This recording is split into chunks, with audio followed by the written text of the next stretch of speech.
Hola, buen día.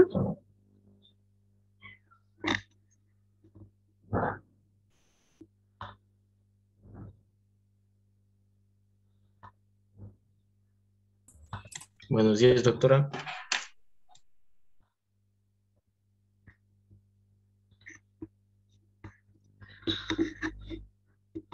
Bueno, vamos a continuar con el avance del temario para lo que es psicología médica.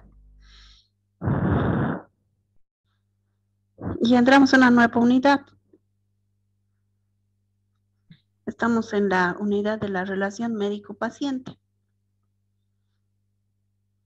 Y uno de los primeros temas que vamos a tocar es la comunicación. Y yo sé que aunque no les gusta, les tengo que preguntar porque tiene que ser una clase en la que tanto mi persona como los estudiantes también participen. Entonces yo les hago, no son preguntas que no saben, no les voy a preguntar cómo se interpreta un bloqueo de rama derecha, ¿no? Que no han llevado todavía cardio, sino les estoy preguntando qué cosas generales que tendrían que saber, que se ha llevado en colegio y que, bueno, es de conocimiento general, pero que es muy vital para que podamos entender y podamos avanzar en la materia y poder relacionarnos mejor con nuestros pacientes. La pregunta que les hago ahora es, ¿qué es la comunicación? ¿Qué es lo que ustedes entienden por comunicación?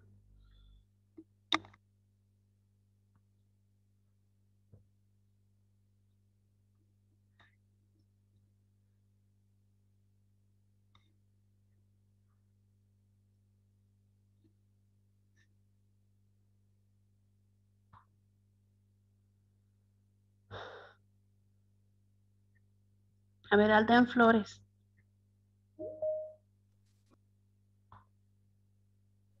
¿Está Alden Flores?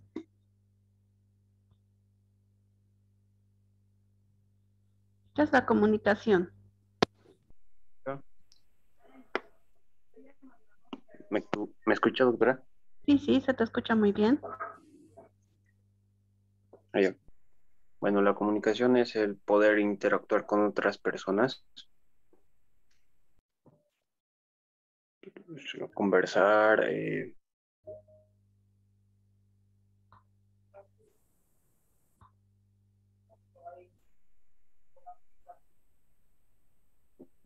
¿Ya? ¿Con qué objetivo?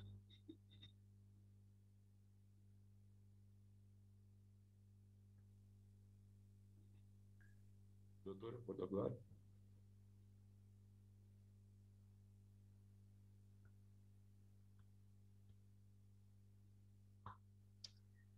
Doutora, pode falar? ¿Sí? Creio que com o objetivo de transmitir uma mensagem ou informação a outra pessoa ou a outro meio de comunicação. Ya.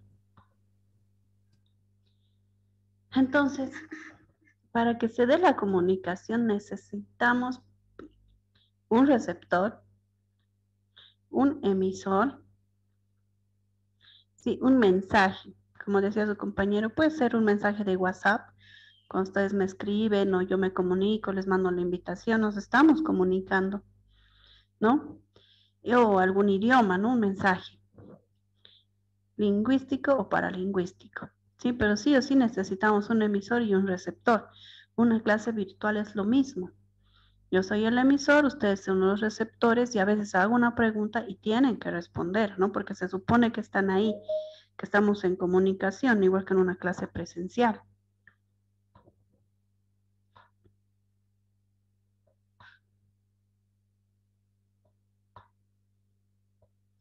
Por ejemplo, esto, a ver qué entienden.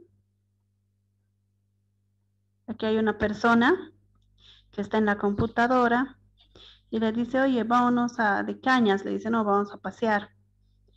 No, dice el otro, vámonos al cine. No, tu madre te está llamando. No, no estoy. O sea, cada vez le invitan a algo, ¿no? Para que él pueda participar y él no. Y está solo en la computadora. Y está clac, clac, clac, clac. Y dice, los bloggers somos los amos de la comunicación. ¿Qué opinan ustedes de esto? De una persona que esté todo el día en la computadora y esté escribiendo, escribiendo y tenga su blog o tenga su página.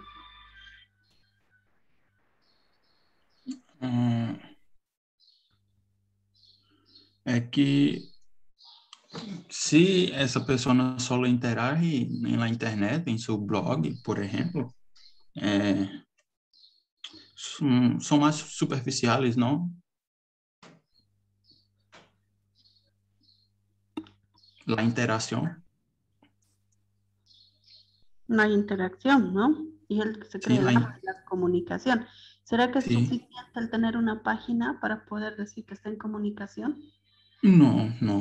É necessário um contato, né, presencial, porque há coisas que virtualmente não é possível sentir ou perceber ou mirar do que virtual. Y esto nos hace reflexión, ¿no? Porque todo el día, ustedes deben pasar todo el día en la computadora, también pasando clases, que nadie los interrumpa, que nadie les moleste. De paso, la docente hace preguntas y tienen que estar atentos, ¿no? Pero no nos olvidemos que también tenemos un medio, ¿no? Estamos con alguien, los que tienen la suerte de estar con alguien, ¿no? Y que tenemos que comunicarnos, ¿no? Porque hay distintas formas de comunicación. Sí, estar solamente pegado a la pantalla no es. ¿Cuáles serían en una familia? ¿Cuáles serían los horarios de comunicación, digamos? Porque a veces cada familia tiene sus costumbres, ¿no? Por ejemplo, la mía es sí o sí sentarse a mediodía a almorzar y poder hablar de todo lo que nos pasó en la mañana o lo que vamos a hacer, ordenar, planificar, qué es lo que se va a hacer, o cómo nos ha ido, o cómo estamos, ¿no? En familia. Porque el colmo sería que tengamos que almorzar al lado de la computadora más. A veces nos pasa eso los viernes, ¿no? Justo con ustedes, que tenemos que estar hasta la 1:30 o 1. Entonces también tenemos que tener presente, ¿no? Para que haya comunicación no solamente es estar frente a la pantalla, necesitamos que exista un buen receptor, un buen emisor y que nos entendamos. Entonces, como definición tenemos que la comunicación es un intercambio de conocimientos y vivencias entre las personas que se realiza a través de distintos lenguajes. ¿Y cómo creen que está afectada ahora la comunicación en los centros de salud? ¿Cómo está afectada la comunicación con nuestros pacientes? ¿Será que podemos manejarnos de la misma manera? Porque dentro de nuestra casa llegamos y todos estamos sanos, todos estamos vacunados o al final todos estamos con el COVID enfermos. Bueno, pues entre nosotros nos sacamos el barbijo y estamos juntos, podemos comunicarnos. Pero cuando ya vamos a nuestras fuentes de trabajo, mismo una clase presencial con barbijo ahí todo el rato, yo creo que va a ser complicado cuando nos toque, ¿no? No sé si algunos están yendo a clases presenciales, pero estar con el EPP todo el rato a conciencia, como tiene que ser, es muy duro, es complicado. Y en una atención primaria, en una atención de segundo nivel, peor en un tercer nivel donde se atiende COVID, ¿cómo creen que es la comunicación?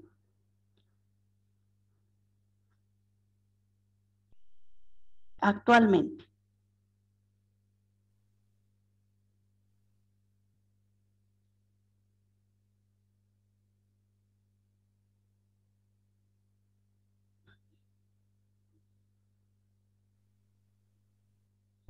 Muchos de ustedes se han enfermado, o han tenido algún familiar, han tenido esa oportunidad o esa mala, qué sé yo, experiencia de tener que estar en el hospital, tener que hablar sobre esto con sus médicos. ¿Cómo creen que está el sistema de salud y la comunicación en sí, en COVID? Doctora, bueno, lo que es acá en Perú, cuando los pacientes con COVID no se los puede ir a visitar para empezar. Entonces, la única comunicación que hay con ellos es por medio del celular, o Ya, haciendo videollamadas. Es la única forma de repente, hay un paciente, un familiar mal, la única forma de alentarnos es haciéndole llamadas por celular, nada más. ya, eso es Y la con el comunicación familiar. ¿Y con el médico? con el médico, bueno, con él sí se conversa físicamente, o sea, sí se puede conversar, claro, cuando está fuera del hospital, o también por el celular. Pero de todas maneras, no es lo mismo a lo que era antes del COVID, cuando tú ibas a visitar a a algún familiar. Sí, ¿no? Es totalmente Cambio diferente. ahora ya cambió. Y no es lo mismo, porque hay pacientes que ya son muy graves y entonces no tienen la oportunidad los familiares de despedirse o de verlo por última vez. Entonces, por ese lado afecta demasiado. Y lo que afecta también es que con el mismo EPP, con el mismo barbijo, comunicarse es más complicado. Si para el médico trabajar, estar ahí, atender al paciente, movilizarse, pronarlo, ponerle los medicamentos, entubarlo, ya es un exceso de trabajo, ¿me entienden? Un exceso de estrés, de miedo, de todo lo que le pueda pasar a un médico atendiendo a un paciente COVID y a las enfermeras también. Tener que salir y hablar también con el familiar, poder hacerse entender, llegar al familiar. Hay una limitante, si se dan cuenta, y es el barbijo, ¿no? Y están muchos con 2, con 3, con máscaras, poder comunicarse con el familiar es más complicado, ¿sí? Entonces, sí, la comunicación yo puedo asegurar que está un poco complicada y también el tiempo, no tienen tiempo los médicos, están ahí atendiendo 5 o 6 pacientes críticos, no les da el tiempo necesario para salir y hablar con las familias. Entonces, la comunicación sí se ha visto afectada con la pandemia. Es una realidad y hay que ver de dar una solución, porque tampoco es fácil lo que se tiene que decir a los familiares. Una cosa es salir y decirle, salió de la apendicitis bien, está bien, no pasa nada, pero otra cosa es tener que dar noticias complicadas sobre su familiar que está con COVID, ¿no? Entonces, en esto vemos que hay un lenguaje verbal y hay un lenguaje no verbal. También el que el médico salga y no nos diga nada, que quiere decir mucho, ¿no? Algo está pasando. Por algo no sale y no nos da las noticias que queremos escuchar. Luego, acá también tenemos un transmisor, un destinatario y tenemos el mensaje. El mensaje tiene que ser claro, ¿no? El contexto, el lenguaje. Y para eso hay que analizar también cómo nos vamos a comunicar. Como médicos, ¿cuál sería lo principal que siempre tenemos, ¿no? Como una piedra en el camino cuando tenemos que comunicarnos, cuando vamos a hacer campo, por ejemplo, o cuando vamos a atender nuestros pacientes del campo, quechua parlantes, hablan quechua. Por eso es que ahora es requisito que los médicos sepan quechua. No sé si muchos de nuestros compañeros brasileños, muchos se van, creo, a Brasil a hacer su internado precisamente por eso, ¿no? Por el idioma, por el contexto, porque es complicado tener que comunicarse y no poder entender a la persona, no poder hacerle entender a la persona cómo va a tomar sus medicinas o qué le está doliendo o desde cuándo y cómo, por qué. Y la comunicación con el médico tiene que ser la más verdadera, la más fluida, la más completa. Tenemos que analizar todo. Ustedes van a ver eso cuando hagan historia clínica. Tiene que ser muy completo. Y si no nos entendemos por el mismo idioma, estamos en problemas. Entonces, ¿cuáles serían los elementos de la comunicación?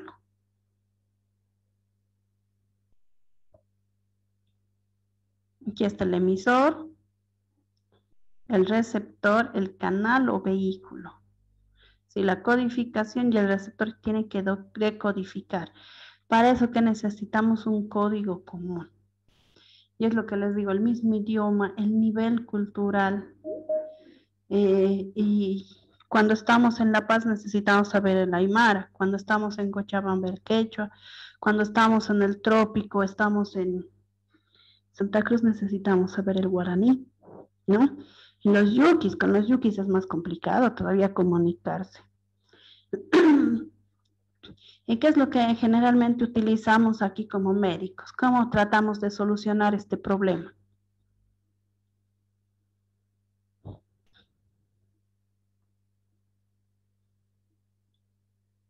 ¿Cómo solucionarían, doctores, ustedes este problema?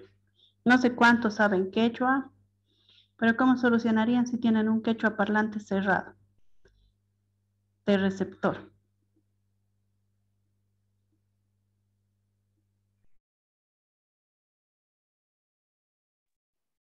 Al menos yo trataría de buscar a una persona que maneje mejor el quechua que yo,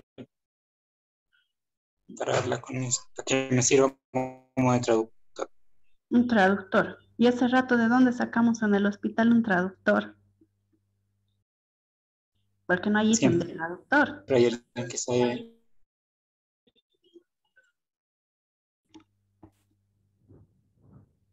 Siempre hay uno.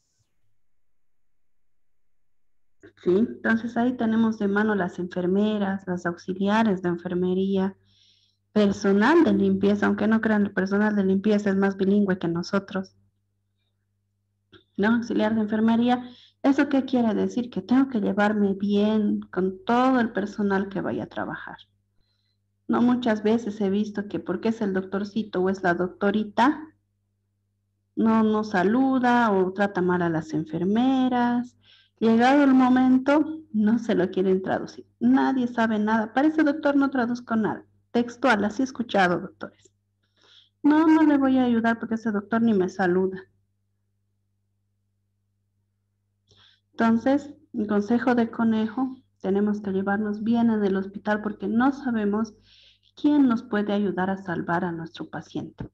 Si bien podemos tener colegas que sea el último especialista y el mejor y que es nuestro amigo y que nos ayuda, bien, pero también hasta para comunicarnos, vamos a necesitar al porterito, vamos a necesitar al personal de limpieza, a las enfermeras, ¿no? Las enfermeras en general nos ayudan siempre, en todo, si las tratamos bien, si nos llevamos bien. Entonces ellas son un pilar fundamental que están ahí para ser de traductor, pero no es su función, porque ellos tienen otra función. Cuando ya se les dice qué es lo que estaba haciendo, estaba ayudando al doctor, entonces son observadas también. Lo ideal es que el médico sepa el idioma de los pacientes a los que va a ir a atender. No, es un requisito. Y esto, grábenselo, es un requisito incluso para conseguir trabajo acá en Bolivia. Tienen que saber. En La Paz, en sedes, tienen que dar el examen sobre el aymara, en Cochabamba, quechua, y en Santa Cruz sobre el guaraní. Tienen que poder rendir ese examen.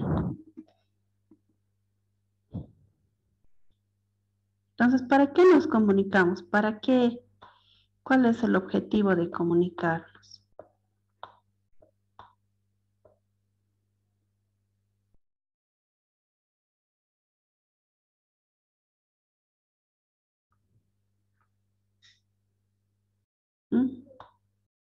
Son otros nombres que tienen. ¿Cuál es la función para comunicarnos?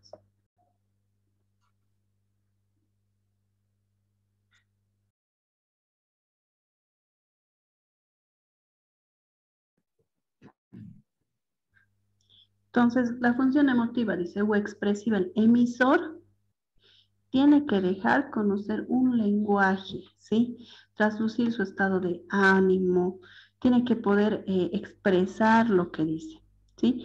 Más si estamos en esta función emotiva, ¿sí? La expresión lingüística, entonación exclamativa. Tiene que poder referirse a la persona en primera persona, ¿no? Poder respetar a la persona. Hay un error que siempre cometemos como médicos y les tuteamos de entrada. Y son personas de mayor edad, ¿no? De acuerdo a la educación que tiene cada médico, yo he visto, pero que porque son médicos y el otro no es, les dicen mamita o les tutean de entrada. Y hay mucha gente que no les interesa eso, o sea, ya de hecho ya repelen a ese médico y les dicen, no, mejor es siempre hostearlos o tratar con respeto. Sea del estatus social que sea el paciente, tiene que merecer su respeto que le corresponde, ¿no? Además de eso, la adjetivación valorativa, apreciativos, o sea, a veces le dicen mamita, papito, no, ese señor es la señora y tiene su nombre, su apellido. Tenemos que respetar eso, no podemos nosotros manejarnos como superiores. Eso como médicos tenemos que olvidar. Antes era así, ¿no? El médico estaba en un pedestal y nadie lo bajaba. Hoy en día ya no se manejan esos conceptos. El médico está al igual, estamos hablando de la horizontalización de la consulta, de la comunicación. ¿Sí? Ahora, dentro de otra función, la parte expresiva, también acá se puede ver o se puede apreciar en la vida cotidiana, en cartas, en diarios íntimos, autobiografías.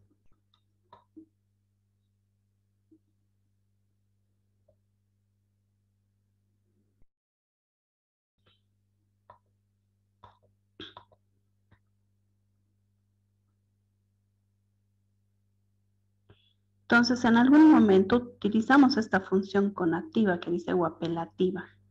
¿Para qué imperativos? Dice. Es cuando nosotros queremos saber si el paciente nos escucha, ¿no? Me escucha, me oye, cómo está, cómo se siente. ¿Sí? Entonces tenemos que ser capaces de que nos pueda entender el paciente. Si tenemos un paciente, por ejemplo, o estamos en la calle y vemos que alguien se desmaya, ¿qué es lo primero que hacemos? ¿Está bien? ¿Me escucha? ¿Me siente?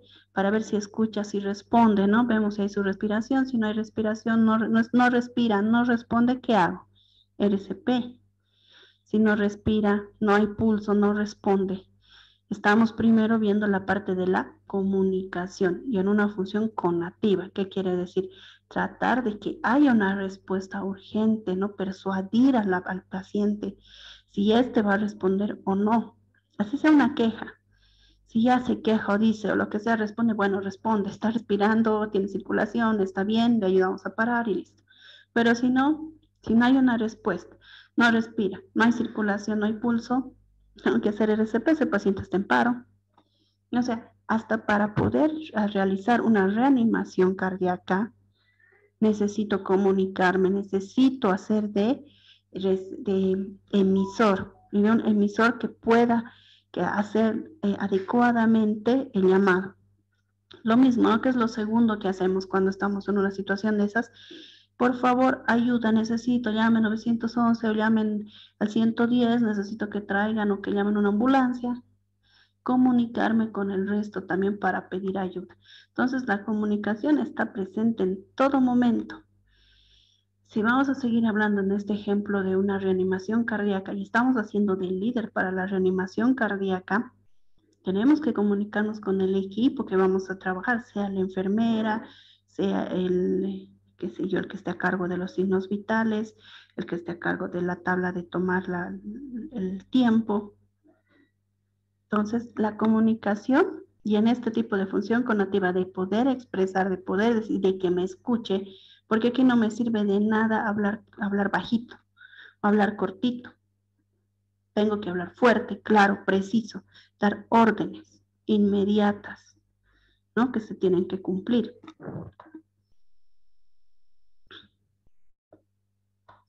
En otra forma, también el lenguaje publicitario, ¿no? Tiene que ser inminente, tiene que poder afectar para que puedan comprar los discursos políticos, los sermones del padrecito, los artículos, espacios de opinión, o sea, tienen que ser específicos.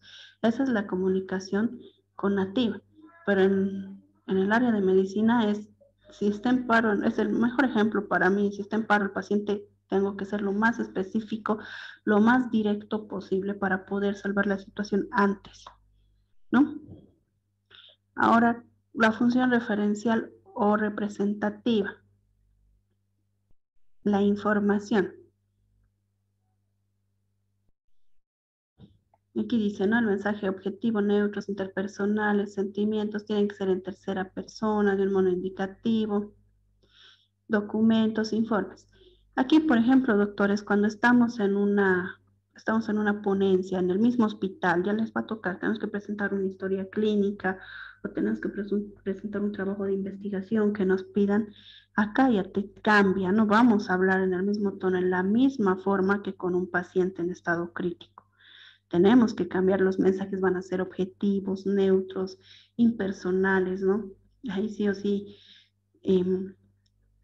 no interesan las opiniones o los sentimientos, tenemos que hablar con lo que nos interesa, que es la ciencia, que es la medicina, ¿no?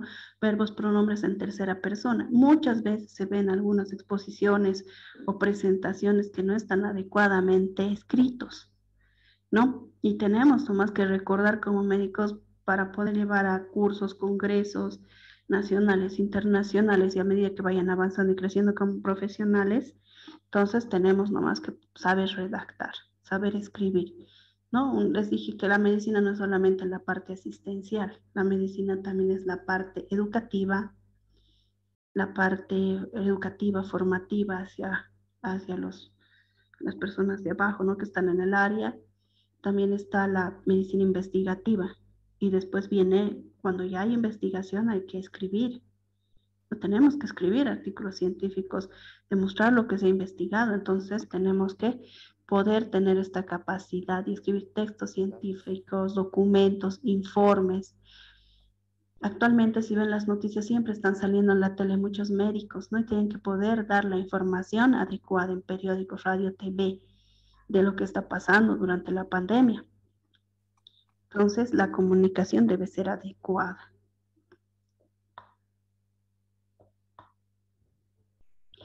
Dentro de lo que es la parte de gerencia hospitalaria también hay actas de reuniones. Y ahora les aseguro que deben haber un montón de reuniones de todo lo que está pasando, los cambios en el hospital, cómo se están manejando. Entonces, y esas actas de reuniones tienen que estar correctamente redactadas porque son documentos médico-legales. En algún momento, a alguno de ustedes les va a tocar estar en eso. Y uno dice, pero esto no me han enseñado en la facultad. A mí me han enseñado, qué sé yo, nato, histofarmaco, semio, tratamiento diagnóstico, cirugías, suturas, pero no es solo eso. Ser médico o estar en el área de salud, peor en las circunstancias que estamos, no es solo eso. También es organización, es planificación. Sí, es tomar decisiones, verificar qué es lo que estamos haciendo. Y ahí está todo esto que tiene que estar documentado. Sean el especialista que sea, en algún momento tienen que asumir un cargo de responsabilidad social y de responsabilidad también estructural, ¿no? Si son alguna jefatura o algo. Y si no nos avalamos de la forma que tenemos que hacerla, escribiendo, redactando, ordenando, organizando, así sean el mejor cirujano, la ley es para todos. Entonces, la función poética o estética, esto ya es más para los que están en las figuras literarias, a los que les guste quizás, ¿no? Poesía, prosa, publicidad. Ahora, esta es la función fática o de contacto, que es la que nos interesa. Una comunicación que cuida mantener o restablecer la relación entre el hablante y el oyente. Y esto es lo que tenemos que poder tener con nuestros pacientes. Si bien con el COVID es más complicado poder tener esto, porque permite establecer, facilitar, mantener o interrumpir el contacto con el receptor mediante un buen control del canal, ¿sí? Las frases hechas. Tenemos que saber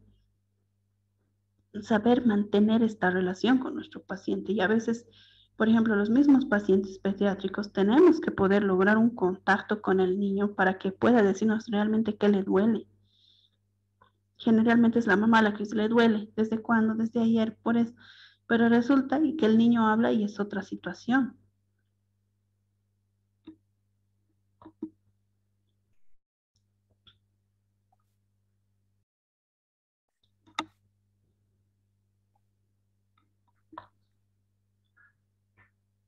Ahora tenemos la función metalingüística, que es con código.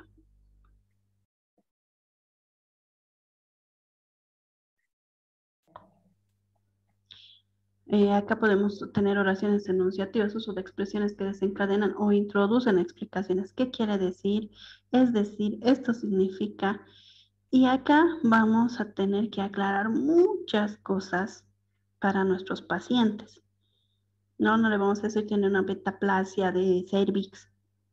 No, tenemos que explicar con palabras adecuadas. Es decir, o quiere decir que su cuello uterino se está transformando o que está pasando algo en su cuello uterino y que igual necesita que se corte esa parte, que se haga una intervención quirúrgica, una cirugía, una heridita, no le va a doler. O sea, poder explicar a nuestro paciente de la manera adecuada. Sí, no es que, sí, yo le he explicado, le dije que tenía una metaplasia, pero a veces ni los estudiantes nos entienden que es una metaplasia y queremos que el paciente nos entienda. ¿No? Entonces, tenemos que poder tener esa capacidad para comunicarnos adecuadamente con el paciente de acuerdo al nivel que tenga. ¿Qué es lo que pasa? A veces, siendo médico, mi experiencia les digo, siendo médico, vamos a consultar a otro médico y nos dice, es que tú ya sabes cómo es una persona, una mujer embarazada. Puedo saber cómo es una persona que está embarazada por los libros. Describen cómo están los signos, los síntomas y todo. Pero otra cosa es ser el paciente y sufrirlos. Y una cosa es que yo sepa cómo, pero otra cosa es cuando a un mismo médico, por más que sepa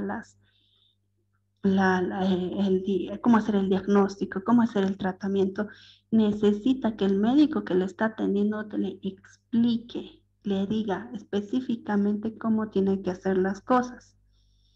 Si entre nosotros como colegas no nos comunicamos, no nos explicamos adecuadamente cómo estaremos trabajando con nuestros pacientes, no saben ni qué tabletas, ni qué pastillas, ni lo que tenían. Y mucho es porque a veces tienen saturación de pacientes, ¿no? Eso ya es dentro de lo que es calidad de atención. Pero en el momento o en el tiempo que tengan, traten, busquen estrategias, formas para poder hablar con sus pacientes y que les entiendan el mensaje. Entonces, ¿sabes? Pero si tú ya sabes que tienes que tomar. Y así, bueno, pero es que, y cuando uno se convierte en papá, por más que sea pediatra, les aseguro que ese papá no va a poder recetar, no va a poder atender. No es lo mismo, uno no es objetivo, es subjetivo. Peor si uno está de paciente, no sabe nada de medicina y está yendo a buscar ayuda.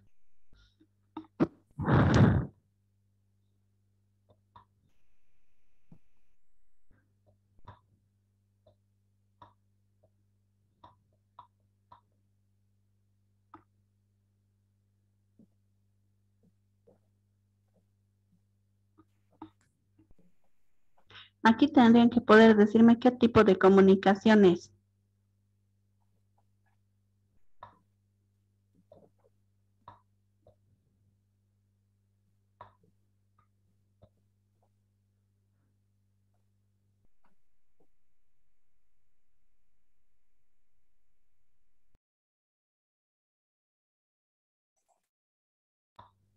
Creo que es una comunicación verbal, ¿no? Claro, pero se acuerdan que hemos visto expresiva, conativa, denotativa. Lo voy a subir la presentación, van a revisar a detalle ustedes y van a hacer el ejercicio y me lo suben después lo van a hacer en la plataforma, ¿ya? Ya.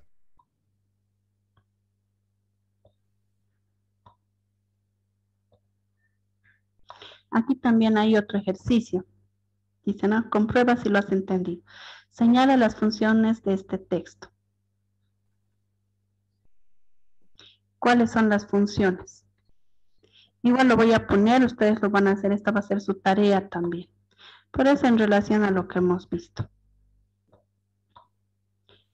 Ahora, dentro de lo que es la comunicación no verbal,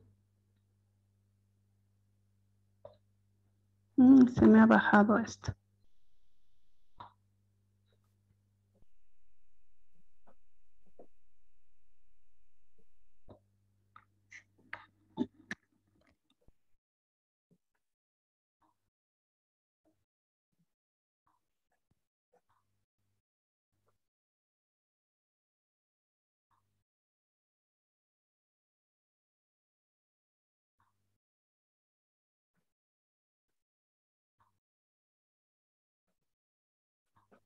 Suben y bajan, no sé qué pasa.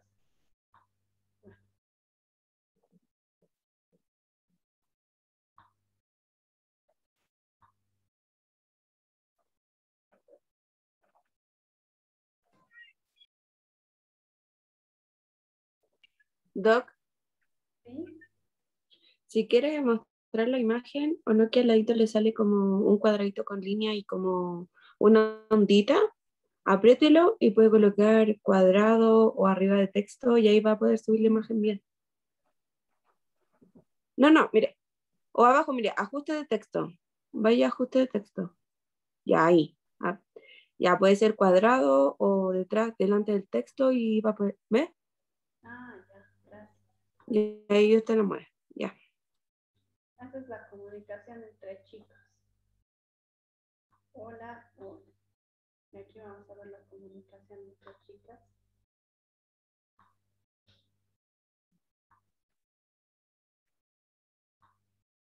Se fijaron todas las chicas, ¿no? Hola, hola, pero se fijaron sus dientes, sus manos. Ahí está. ¿Es cierto o no es cierto esto?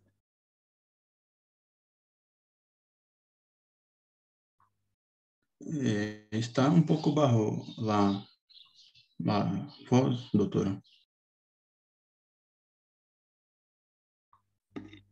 Ya, ¿es cierto o no es cierto esto? Mire, la comunicación entre chicas, la comunicación no verbal. Se evalúan el pelo, la piel, el maquillaje, la ropa, sus llaves, todo. Eso no es cierto.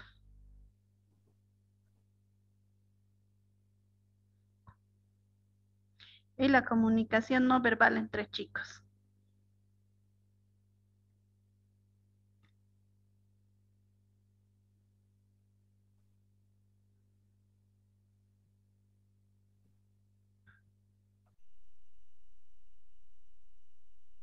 ¿Será cierto o no? ¿Qué opinan?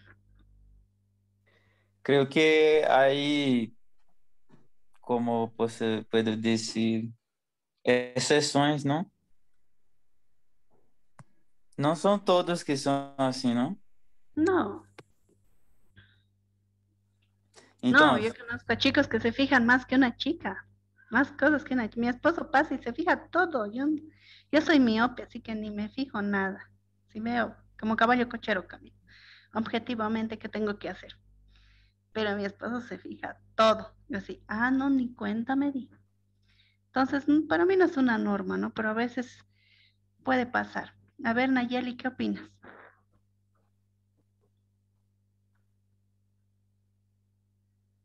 Nayeli Belén.